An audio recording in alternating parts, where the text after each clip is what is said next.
خانقاہ ربانیہ نقشبندیہ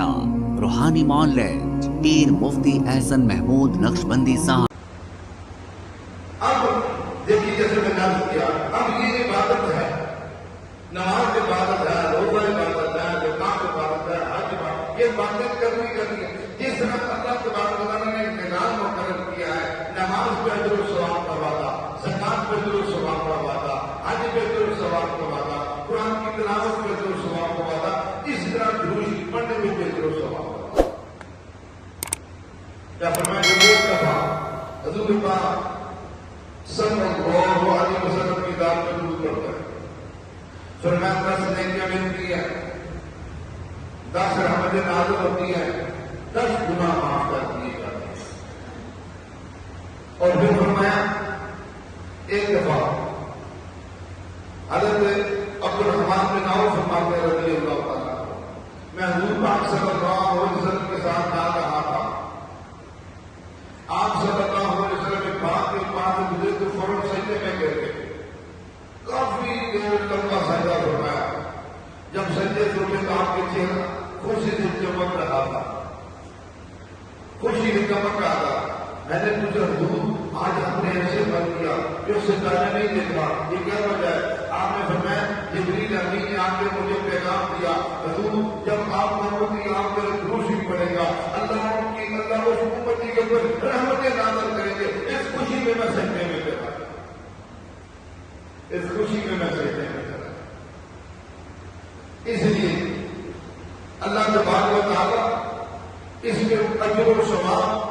کتنا کام فرماتے بے شمار۔ اب اسی طرح درود شریف پڑھنے میں اجر و ثواب، نہ پڑھنے میں پکڑ، نہ پڑھنے پہ وعید، نہ پڑھنے پہ سزا۔ مشہور حدیث جو رمضان مبارک میں بھی سنائی جاتی ہے کہ آپ صلی اللہ علیہ وسلم ممبر پیغمبر پر تشریف لائے اور آپ صلی اللہ علیہ وسلم نے پہلی سیڑھی پہ جب قوم بڑا لگا تو فرمایا آمین، دوسری پہ آمین، تیسری پہ آمین۔ صحابہ کرام نے مجھے حضور آپ کا عمل مبارک کا موقع تھا، آپ نے 3 دفعہ آمین فرمائی، تو ان میں سے ایک کیا بات فرمائی کہ جبریل امین تشریف لائے اور فرمایا ہلاک کو برباد ہو گئے وہ شخص، توجہ فرمائیے، ہلاک کو برباد ہو گئے وہ شخص جس کے سامنے میرا نام نامی اس میں گرامی دیا جائے اور ان پہ درود و سلام پڑھے۔ اب دیکھیے کتنے بڑے نقصان کی بات ہے کہ ہمارے سامنے حضور پاک صلی اللہ علیہ وسلم کی ذات کا نام لیا جائے اور ہم نہ پڑے، لیکن یہ بغض کی علامت ہے۔ اس لیے دیکھیے آج ہم بشر کا ان لوگوں کا ذکر بیان کرتے ہیں، ان لوگوں کا ذکر بیان کرتے ہیں جن کے ہمارے پر احسانات ہوتے ہیں۔ اگر مثال کے طور پر ہمارا علاقے کا کوئی ایم ایل اے ہے، اس نے ہماری گھر پکی کروا دی،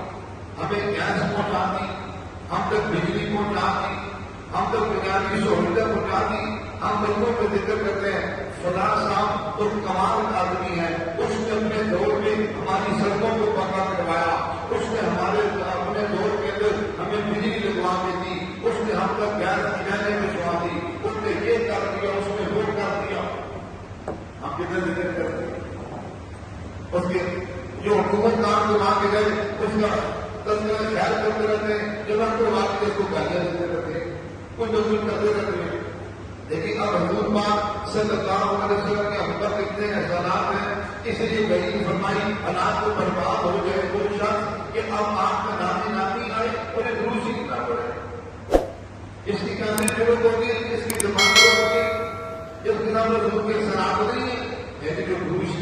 نہیں پڑھتا اس کا مطلب یہ ہے جس کے سامنے حضور کے احسانات نہیں ہے، اس کے سامنے ایم پی اے کے احسانات ہیں، ایم ایل اے کے ہیں، وزیرات کے ہیں، کائنات کے پیغمبر کے نہیں ہیں،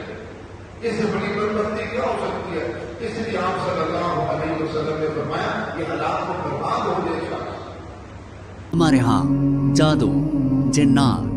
بندش اور نظر بد کا شافی علاج قرآن و سنت کی روشنی میں کیا جاتا ہے۔